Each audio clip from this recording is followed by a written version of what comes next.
Bloodspear is a Souls game-inspired ranged action-adventure game made in Unreal Engine by students from the ISART School of Video Game and 3D Effects Animation.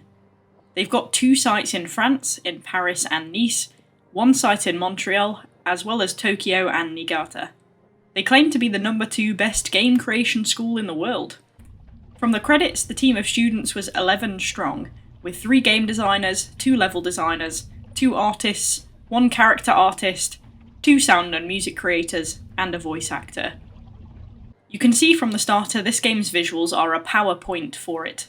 And no, not a Microsoft PowerPoint, I mean they're one of its defining features. But I'll dig into that in a sec. After a quick look through the settings, I went max settings on the graphics and decided to try my first playthrough in keyboard and mouse. I know most Souls-like games are best done on a controller, but I thought I'd try that last and give a go on keyboard and mouse first, just in case it was unbearable. I bumped my mouse sensitivity up to midway, because I like my aim very reactive.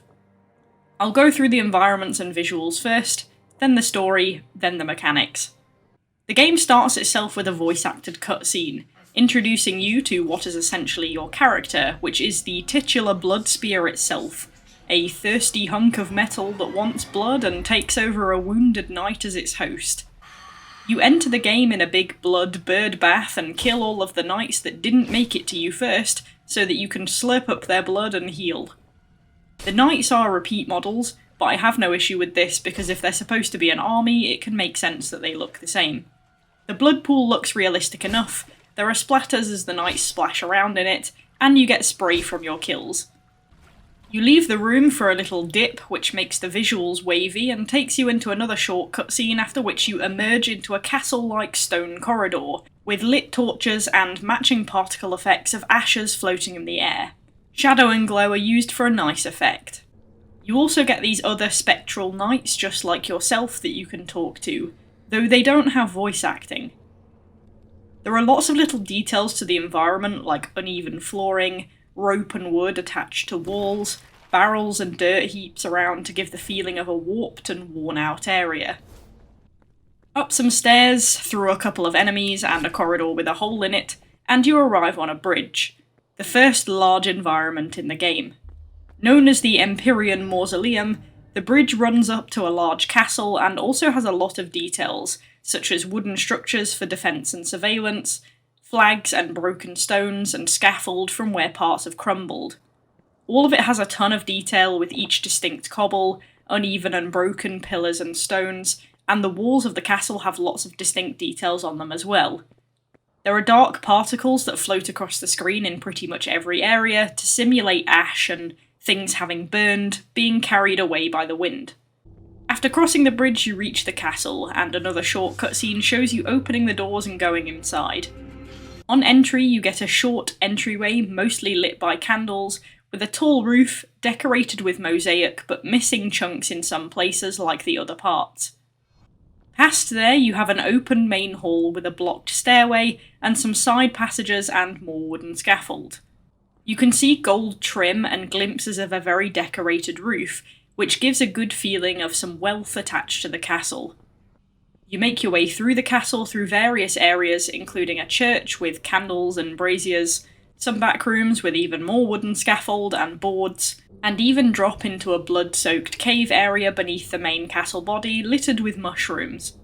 When back upstairs in the main room of the castle, you go through a door guarded by 2 large statues down a short corridor, into a huge room which is the tomb of the first king. In here you have a super high decorated roof, a giant glowing coffin, and another huge blood pool. From start to finish, the environment communicates a once opulent but now broken down castle.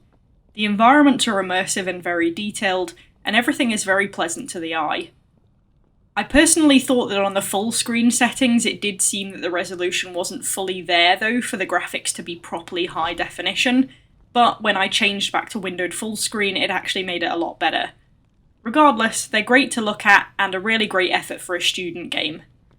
Your character is fairly simple, and the enemies are also relatively simple as well.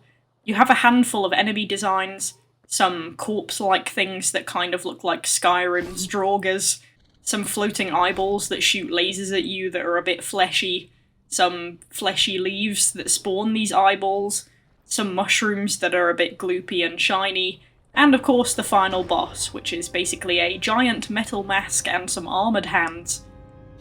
The spear is a nice design with the eyeball on it glowing in the dark for an ominous look, the little fleshy parts around the eyeball giving it that biological touch before the metal part, which is also a bold design with some sharp parts and a bit of complexity to make it interesting to look at.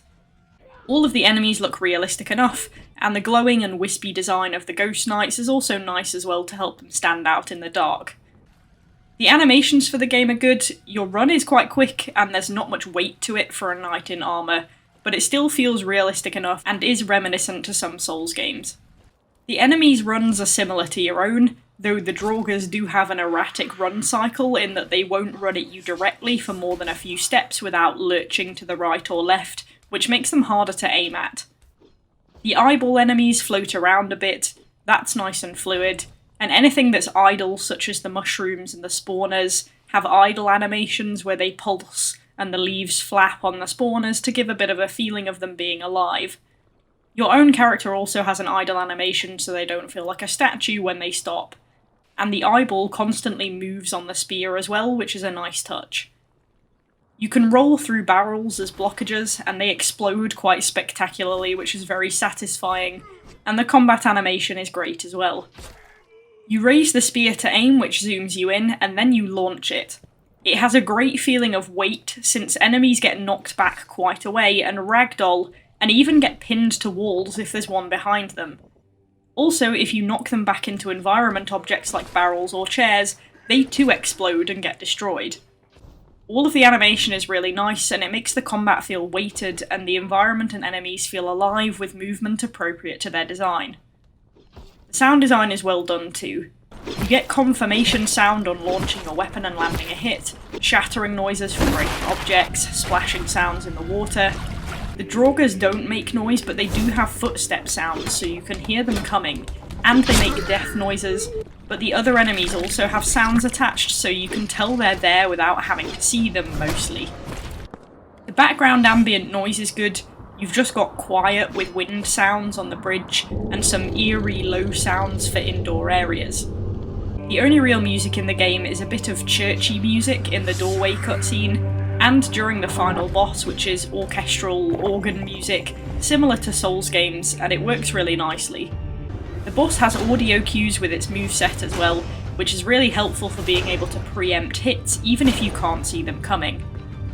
All of it works really nicely together to put the whole sense-related side of play together. The voice acting is also very well done, and the effect on it gives it a nice eerie touch. Let's go for the story now. In short, there's not much of it. You are the Blood Spear, and you want, you guessed it, blood. The Ghost Knights around the environment give you hints to the story in little snippets, and so does the spear itself. From what I could gather, the spear, or whatever possesses it, used to be a ruler or worshipped by the residents of the castle. One knight asks you if you remember when they used to worship you, and you find a church where Draugrs are worshipping and taking blood from a sacrifice. The caves you go into are beneath the church, and the blood within is from the sacrifices, presumably to you since it's blood and you like blood, but it seems they've carried on with the sacrifices even though they might not need to at that point because you're not really there anymore. But there are also multiple symbols through the game of a circle with a line vertically through it, which seems to be the symbol of the first king, the final boss.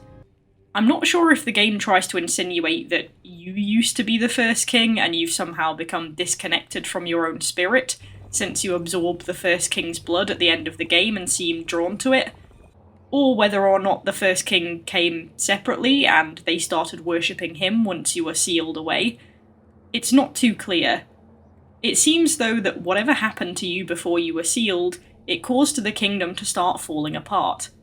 But the easy bit is that you like blood and you want blood. It's pretty much all you need to get you through the game. It's nice that it forces you to think a bit by giving it you in pieces to figure out from the context as well.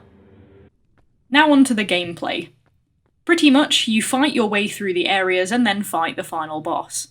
You have your basic throwing attack where you press right mouse to aim and left mouse to launch. That's considered a light attack, though you can kill multiple enemies with it. Then a prompt later tells you that if you just hold left mouse, you can throw a charged attack over long range, kind of like a sniper. These long range attacks also drop off, so you have to take arc of throw into account, which is a nice touch. Some of the Draugrs get shields, the spawners and mushrooms can tank a bit of damage, and so can the eyeballs in the final boss fight. To combat this, the game allows you to launch multiple spears into your target, stacking up to 8, and then press space to remotely explode them. This does bonus damage to tough enemies, and can destroy the shields, which allows you to kill the enemy. You have a dash which allows you to get some distance from enemies. Since your main attack is ranged, it's good to keep at a distance, and you can dodge through attacks as well once you get to the final boss. You can sprint, but you don't need that for much other than making it through the world a little bit faster, and you can use the Spear Explode as a short range attack too, but again, it's much better to be at range. The Draugrs and Eyeballs are one-shot enemies, and the game wasn't as Dark Souls-y as I was expecting. Of course, it's only inspired, and actually that's not really a bad thing. My very short experience of Dark Souls comes from Dark Souls 2, the game with the world's worst health-cutting mechanic, where Miyazaki seemed to try and find every opportunity to gank you. This game does not involve much ganking, and certainly doesn't involve as many traps as Souls games either, but on that point, this game can be a different experience depending on your actions. On the bridge, once you know about the power throw, if you have great eyesight, you can get rid of a large proportion of enemies by sniping them long range before they see you. However, they do a fantastic job of hiding a handful of them behind protection, so you have to fight properly a few times. But mostly you can keep the fight long range and have a few short range interactions. When you're in the castle, there's one part where there are floorboards. Being the cynic I am, on the first run, I decided to dash over the gap and actually managed to avoid falling down. This became confusing because I went into a worship room, then down into a little transit room with a small bridge, then into a little workroom with some shields, and then I tried to go into the church, but a gate lifted up on me and I couldn't get in. I realised by the time I got to the end that I never actually found a way to get into the church, and I wonder if I'd missed a door. I believe you are actually supposed to fall down the hole. If you do, which I did the second run as a test, and the third run when I unsuccessfully tried to replicate dashing over it, you get dropped at the top of the staircase which leads to that church that I couldn't get into. When you drop down there, in true trap fashion, the game throws a bunch of enemies at you as punishment, including hiding some in the pews to jump out on you, which is the closest to a gank that you get. What I noticed from this second run compared to the first is that it feels more Souls-like, because you're coming at all the enemies in the intended direction, meaning you're facing every defensive barrier and shield they carry so that you have to fight them harder at shorter range. Whereas when you come from the other direction first, there was a large enemy, for example, with a shield that I could insta-kill because his shield was facing the other way. I was behind him instead of in front. It's almost like a stealth run where you hit most enemies in the back instead. It doesn't impact the game too much, and the mechanics still work, but it does give a little bit of a different feel, and you can get locked out from being able to enter and explore the church area if you manage to dodge the fall through nothing but luck. Since it's the only trap in the game, people might get caught if they're sprinting, but any seasoned gamer or Souls player is gonna see those boards and know exactly what it means. Yes, I failed to dodge out of it the second time, but clearly I've shown it is possible. I would suggest that if they want the fall to happen for definite, to just make the hole a bit bigger so that you can't dodge your way out of it. At the cave, you can also stay out of hot water by hiding in the little drop-down hole and sniping the spawners from up there where the eyeballs can't really reach you, and then everything else is pretty much snipeable until the final boss. I only died once on my first run, and it was on the third stage of the final boss. It has 3 stages total. In stage 1, you have 3 spawners which spawn slightly tougher eyeballs. Usually one eyeball is released, you throw a couple of spears at them and at the spawner, then explode them and kill them. By this point, the face normally is ready to shoot a laser at you, which you can dodge through, then depending on your positioning, it usually vaporizes one of the 2 remaining spawners. To complete Phase 1, you just take out the last spawner and eyeball yourself, or just take out the eyeball and let the face eradicate the spawner with a second laser shot when you stand near it.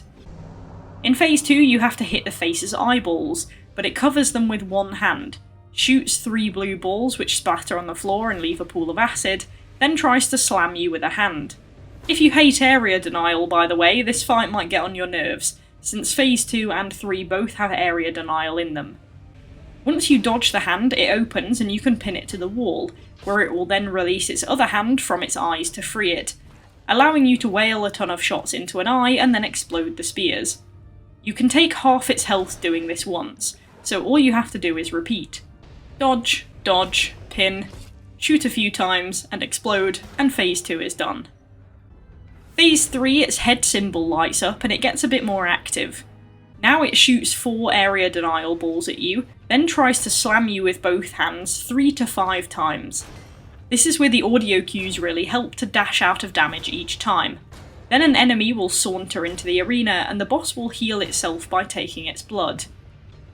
I didn't realise this is what happens the first time, and I think I ignored the area denial, which is why I died, but the second time I realised all you have to do is kill the enemy to disconnect it, and then when the face stops still you whale a few shots into its head, explode the spears, rinse and repeat a few times, and that's you done.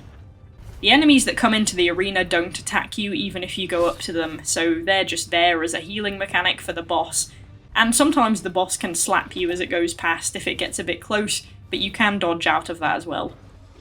Speaking of healing through blood, you also have that mechanic. From the start, when you kill an enemy, they drop a red orb which you can absorb to heal yourself. You have 2 bars on the left, the bottom is your blood store, i.e. your health, and the top blue bar seems to be stamina, since you use it to dash and explode stuff. Stamina loss was not a noticeable issue at any point in this game, since it comes back quickly. There is plenty of blood to absorb, but your bar never stays completely full. You can fill it all the way to the end where it goes white, but it will always bleed out until it stops lower down. I have no idea why, and if there's any benefit to it being full, short of temporary bonus health. I didn't see anything to indicate what this is here for, so I can't say why the bar doesn't just fill up and stay full. Perhaps it's to try and display that the blood spear is never satisfied? I don't know. It keeps saying it needs more blood even at the end. If it did any damage bonus, I can't really tell, because most of the enemies, as said, were one-shot hits anyway, so you can't really feel that extra bit of damage. What the blood mechanic means is that you can heal yourself all the way through the game, and the enemies that heal the boss can be used to heal yourself once you kill them as well. The other cool mechanic is that when you die, the ghost knights can be used as alternate lives. They aren't just there for story, they're respawns. You are the spear and not the knight, so when the body dies you can take over and keep playing. Of course it means that you get max 3 respawns in the boss arena, and however many others you can find in the level, but to be honest, you don't need any more than 1 or 2 max, I would say. I think the mechanics work really nicely together. If they wanted to make it harder, they could convert the blood healing bar to damage dealt and make some of the enemies tougher, since a lot are one-hit kills. There's no risk to dying more with the ability to respawn being part of the game. It's not a hard game, I wouldn't say. There's enough challenge, and I do like that it's not as hard as a traditional Souls game, since that kind of stuff can make you want to triple flip out a window, but if they did want to make it more difficult, there are plenty of avenues to do so. At the moment I would say it's very accessible, even to non-Souls players. On to a few critiques. I'll start minor. Windowed full screen versus full screen can impact the visuals quite a bit. I played my first 2 runs on full screen and my controller run on windowed full, and there are a few noticeable differences. First of all, on full screen the text size is really small, like font size 10. On Windows full it's perfectly readable, and that includes everything, including menu text, load-in text, and conversation text all the way through. Also, the loading screen has a watermark for Thibaut Raymel on it, which I'm not sure if that's meant to be there or not.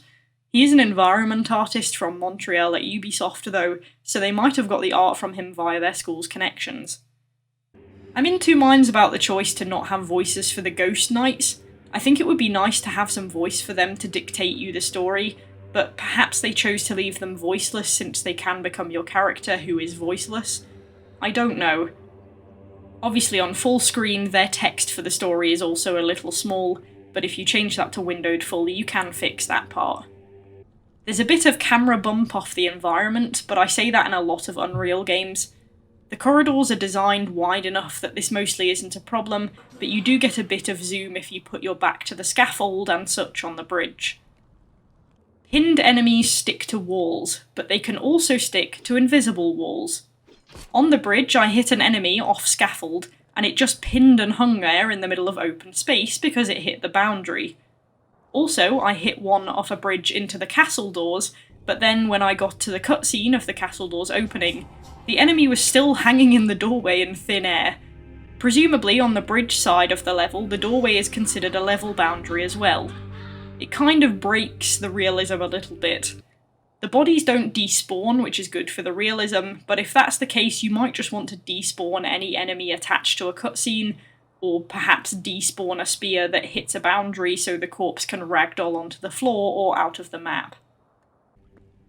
The biggest immersion break in the game is the corpses.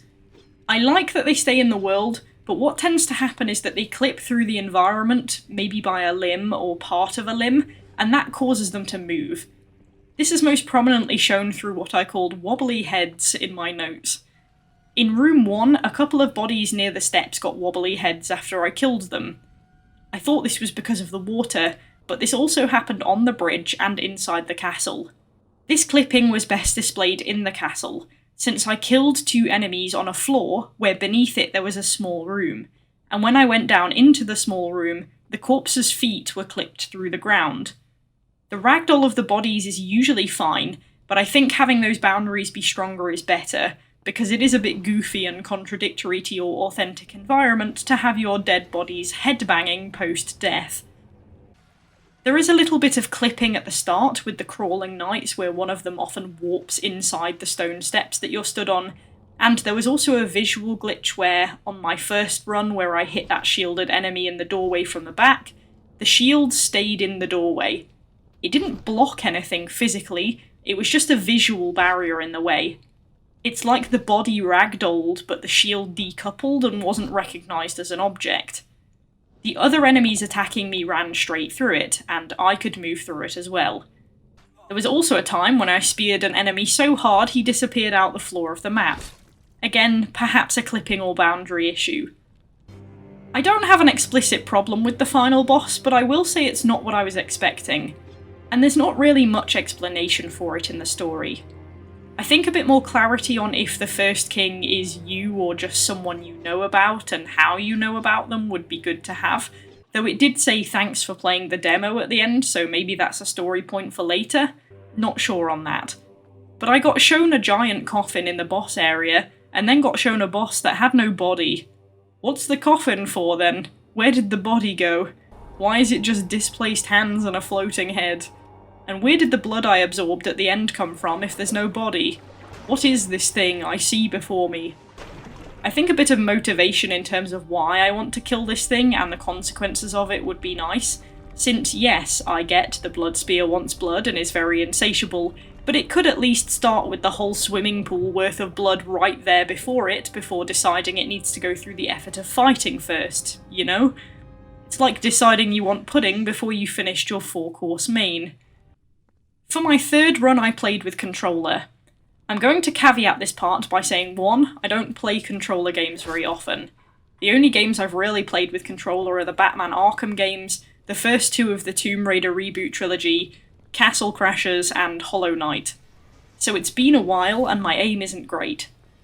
Secondly, my controller left stick is going a bit dead, so if you see the character skipping when I try to run like he's got a dead leg, that's the controller input and not the game. Playing with controller makes the game harder, in short. Aim is more difficult because you're less reactive than with a mouse and keyboard, but that is a true fact for all games. It's the reason why cross-platform FPS games usually have aim assist. The game does not have aim assist, meaning that the little side dashes the Draugrs do are harder to adjust to on controller than keyboard. Many of the gankish scenarios like in the church actually become harder, and you have to backpedal for distance more because you need more time to aim. And the eyeballs become much more difficult because they float around and jerk a bit, making them tricky to target. This of course then impacts the final boss as well. It was a longer fight because of the aim, and because in Phase 3 it runs circles around you, it's trickier to keep facing it when you also have to shoot down the ads it heals from. The eyeballs in the first phase are also harder to handle for the aforementioned reasons. I have a couple of small critiques for controller play. The variation in the final stage makes it hard to select an appropriate look speed. Because in earlier levels you're doing long-range sniping, you need to drop the look speed to allow you to make precise tweaks in your aim to hit enemies. But when the boss is doing cartwheels around you and enemies are appearing across the room, having a low look speed is a bit of a handicap. The boss's eyes and heads aren't small targets per se, but the way it wavers makes them harder to hit consistently. This is more conducive to a lower look speed. But I'm not putting too harsh of a weight on this critique, because ultimately it's meant to be a bit difficult, and whilst I did have the advantage of knowing where enemies are, I didn't die on my controller run. You can heal off every enemy you kill and have heals and respawns in the boss fight, so it's still pretty accessible. The other one is that despite having my mouse unplugged, the mouse icon still appears in the middle of the screen on the menu page and when reading text hints. Might be worth just getting rid of it to have it out the way and not distracting. My last point for consideration was game as advertised. It had a Souls-like tag, but on all of the other literature on Steam it makes no attempt to claim to be a Souls game or a Souls-like game. And that sits about right with me, because to be honest, short of a multiple stage boss with advancing moveset, a stamina mechanic, some short notice enemies, a castle with knights and ghosts to talk to, it doesn't share any Souls mechanics. It has similarities and derivatives, but not in the same way. Because it doesn't claim to do so, then the advertising is accurate enough, and I can say it does what it says on the tin. In summary, since I've been yapping for a while, this game has good weighted combat which is versatile enough to not feel boring at a mix of long and short range, great visuals, audio and animation to build atmosphere and combat, and gives a decent challenge. It's about 40 minutes to an hour to play through and supports both mouse and keyboard and controller input, though there's not much in terms of replay value unless you want to try each input, since once you've seen the enemies and their positions, you kinda know what's coming. There's a little for me to be wanted in elaboration on the story and motivation, but there's enough to carry you through and you get a vague idea through hints. It's not a critical part to the gameplay, so has minimal impact. There are some clipping issues at points causing corpses to move and things to pass through walls, some boundary interactions that can make things hover, and you can dash your way into a non-standard game run for a short length of time, but they don't have massive impacts on the gameplay either. A bit of visual cleanup would have made this game a stellar experience, but for a student project I'd say it's well worth your time for a small sip of Souls-reminiscent content, and power blasting a skeleton man through 3 rows of church pews. All in all, I will give Bloodspear a 9 out of 10.